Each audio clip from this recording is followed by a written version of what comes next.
Blessings and welcome to the path to freedom and this beautiful space, this beautiful day. Every day is a beautiful day, and this day is no different.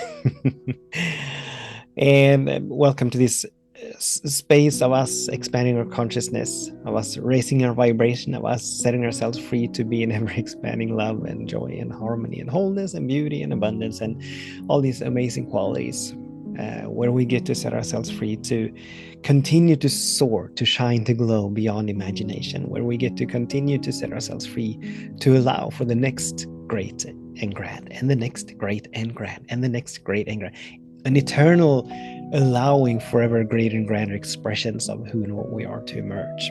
More of the light, more of the love, more of the joy, more of the harmony, more of the abundance, and all of that. And in doing all of this, in setting ourselves free to all of this, we need to set ourselves free from that which is obscuring that which we are, that which is keeping us from shining, from glowing, from soaring.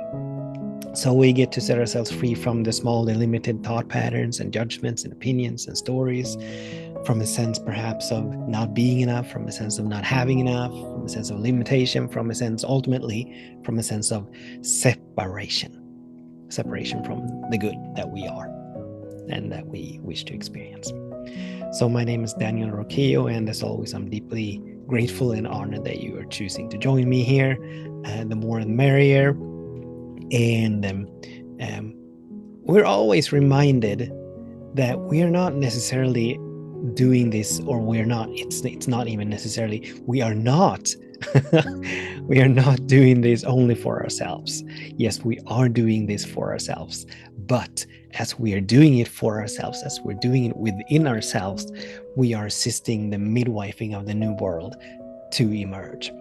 A new world where everybody gets to be safe, where everybody gets to be in joy, where everybody gets to have all of their needs met, where injustice is dissolved, where violence is dissolved, where peace reigns supreme, where love, unconditional love, is the order of the day, and so forth and so on. So that is ultimately what we are all being called to do. It doesn't matter why we're being called onto this path. Spirit's agenda is to allow for more of that which is to be expressed and revealed, and Spirit is love and joy and peace and harmony and wholeness and beauty and abundance and all of these. So that's our main charge. Just to let us know that this is what we're in for. This is what we've signed up for. I was having such a wonderful conversation with an individual yesterday, and we were talking about a sense, an aspect of manifestation, and we were talking about trust and surrender, and we were talking about the difference between willfulness and willingness. The former belongs to the egoic structures of fear and worry and doubt and a sense of separation. The latter belongs to a deep and profound trust, sense of trusting the allness, the goodness, and the perfection of this loving presence that is all there is. And as it was such a beautiful conversation, I feel inspired to share and to articulate the difference between willfulness and willingness. We've all been, I'm not going to say that we've all been told, but we have been given this free will, which allows us to think about anything we want to think, which allows us to turn our attention toward whatever we want to turn our attention to in any given moment, which allows us to make any choice in any given moment. Ultimately, which allows us to be free, right?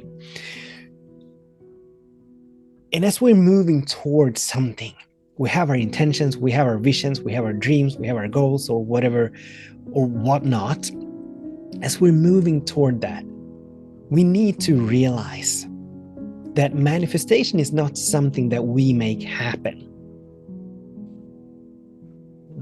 It is not our responsibility to make sure that whatever whatever it is that we're moving toward, that it unfolds in the way it's supposed to be.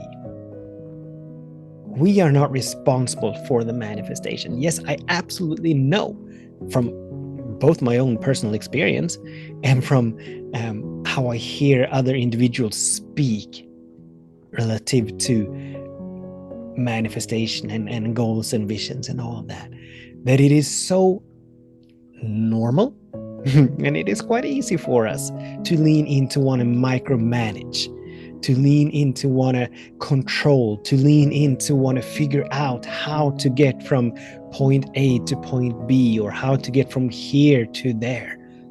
And so we lean into willfulness, which is where we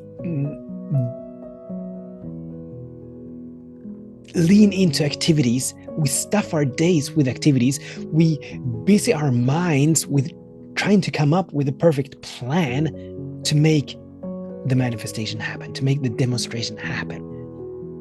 And I know for myself, one of my core beliefs back in the days was, and it's still lingering, I still become aware of from time to time, and I'm still hijacked by it from time to time. But it was, if I don't do it, it's not going to get done. So I believed that I had to make it happen. I believed that unless I went into the realm of doing and absolutely filled my calendar, absolutely stuffed every single moment of my day with this doingness, that it was not going to happen. This is willfulness. This is willfulness. And it arises out of a sense of separation. It arises out of a sense of not trusting the benevolence of this loving presence, out of a sense that life is against us. And so we need to fight for the good that we desire. We need to compete for it. And unless we get there first, we might not get there at all, right? So there's a sense of separation, there's a sense of lack, there's a sense of scarcity. Ultimately, it is us saying that the good that we desire, it's out there somewhere. It is in some future moment, and it is going to come to us from the world. The world is going to give it to us. But this is not how manifestation happens. First of all, if we just take a tiny step back and begin to witness and observe nature, and we can witness and observe the living biology that is our own bodies, we begin to realize that we are making absolutely nothing happen. We are not making our hearts beat. We are not circulating the blood. We are not making the breathing happen. We are not making the digestion happen. When we move, we are not making ourselves move. We just get up and move and trust that all the muscles and all that the nervous system and all the systems in the body, that they work in conjunction, that they work intimately together so that we get to walk. But we're not making the walking happen. We set the intention to get from here to there, and then we just trust that we will get from here to there. But we're not trying to figure out how to get from let's say I'm sitting on a chair here, and let's say that I want to walk out this room. I don't need to figure out how to get myself off of the chair, how to raise myself up from the chair, and how to walk across the room and open the door. I do not need to figure that out. I trust that when I get there, when it's time for me to get off this chair, that I'll be able to. I trust that every step that I take, that everything needed for me to take that step is here, that it is now, that it's going to happen. But willfulness is making it happen. It is us trying to happen. It is us coercing, speeding up, as I said, busying ourselves. And this individual, I love how they said that as we were sort of arguing about this, and they said that they brought up an analogy with a farmer tending to its fields. And they said that the farmer needs to tend to the field for the field to grow, right? And we got to have a conversation around the truth of this. Is it really true that the farmer needs to tend to their fields for the fields to grow? It is true in a sense that the farmer perhaps needs to fertilize, he needs to put pesticides or whatever they're called, these detergents or whatever, to keep weed from growing on the field. But left to its own, if the farmer had just planted, let's say, corn seeds, this particular farmer wanted to plant corn, or is planting corn seeds on this particular field. Left to its own, these seeds would begin to grow on that field, even if the farmer never ever set foot on that field ever again, right? So the farmer is not making the corn plants grow. To enhance the yield, the farmer is taking action to keep weeds out of the field. Absolutely. But that's not making the cornfield or corn plants grow. If we look at nature, nothing in nature is making anything happen. And we've talked about this so many times. The apple seed is not making the apple tree happen. The acorn is not making the oak tree happen. The lilac seed is not making the lilac happen. There's no willfulness in nature. There's no sense that I need to make it happen. Not even like a squirrel that is gathering nuts for the winter. Not even it is making the gathering happen. It is just playfully running around looking for nuts. And when they find the nuts, they bury them, and apparently they forget most of these storages. So it is completely in a complete and deep and profound sense of trusting that all is well. And here is the distinction, here's the discernment, here's the difference between willfulness and willingness. So willingness is where we trust. We trust that its divine and perfect unfoldment is happening always. We do not need to figure out anything. We do not need to make anything happen. There's no rush. There's no hurry. We don't need to micromanage. We don't need to control. We don't need to manipulate. All we need to do is participate in that which is happening. Just as the acorn is participating in the unfoldment of the oak tree, and the beginning participation, the initial participation, is the acorn cracking itself open. Now, it's not cracking itself open, it's allowing for itself to be cracked open, so that the shoots, so that the roots, so that the seedling may begin to emerge, right? But it's not making anything happen. So willingness is a trusting, peaceful participation in that which happens. Willingness, it gives birth to anxiety and stress and worry and fear and doubt. Because if we believe that it is up to us to make it happen, what if we miss a day? What if we miss this call? Or what if something happens that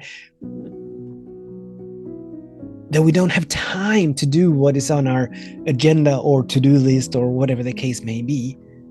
It means that we're falling behind, right?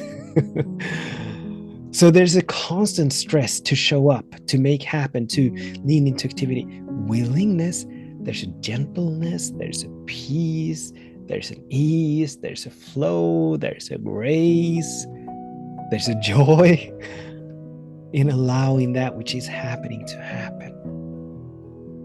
It all comes back to trust, being that first pillar of freedom, trust and surrender, trusting that this loving presence is all there is, that it is always for itself, that it is always expressing itself perfectly. So we're trusting we're leaning into the 4 dimensions of trust. We're trusting the what, we're trusting the when, we're trusting the how, and we're trusting, not always relevant, but we're trusting the why. We're trusting that perfect unfoldment is always happening. Perfect timing is always happening. All of the seeds in nature, they know exactly, not instinctually or instinctively, because it's not an intellectual thing, but they are so in tune with this deep sense of trusting that unfoldment is happening. So that in the fall, when the leaves fall from the trees, as they do in some areas or some parts of the world, when the leaves fall from the trees do not go into anxiety. They do not have anxiety attacks because they're losing their leaves. But there's just a gentle yielding, embracing and allowing it to be, trusting that this is what needs to happen. Yes, I'm losing my leaves. I'm losing my splendor. I'm bared naked. But this is perfect. Perfect unfoldment is always happening. And from this sense of trusting that all is well, from this sense of trusting that something wonderful is happening, from this sense of trusting that everything is working for the highest good, which does not always mean that it needs to feel good. And this is all happening even when we can't see it, even if we can't feel it, it's still happening. So from that sense of trusting that God has got this, that everything is for us, that life is for us, there's such an ease and grace, there's such a beautiful flow that happens. Like when we're perhaps canoeing. Let's say that we have put our canoe into a stream, a big stream, with quite a rapid current.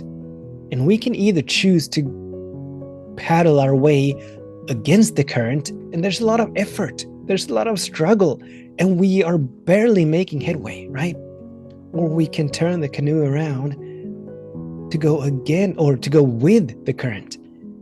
And then we hardly need to move our paddles at all, other than just steering to keep our sense of direction. But the current carries us. And that's what happens when we surrender. That's what happens when we move into willingness. The flow begins to carry us. The manifestation begins to carry us. Our visions and intentions, they begin to pull us in such a beautiful way. So this is our intention, or this is our invitation for today, to become aware. Are we moving from willfulness, trying to make something happen?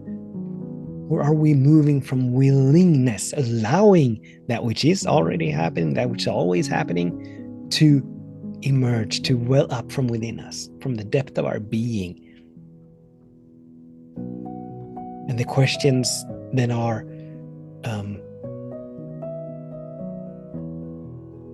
how can I move myself deeper into trusting that all is well? What do I need to release and let go of for a higher level of willingness to emerge? What do I need to release and let go of to release and let go of the willfulness? What stories and beliefs am I holding on to pertaining to lack, scarcity, a sense of separation? What fears, worries, and doubts am I giving permission to run me? These are beautiful, powerful questions to ask, so that we may set ourselves free to move into willingness to allow for the manifestation to happen with such ease and grace, in divine and perfect timing, in divine and perfect unfoldment. Thank you so much for tuning in. Please share. And until we meet again, I bless our days, and I bless our ways. Absolutely knowing that in this moment, in every single moment, all is well. Absolutely knowing that something wonderful is always happening. Absolutely knowing that everything is working for our highest good now, always, and forever. Until we meet again, much love, many blessings. Namaste.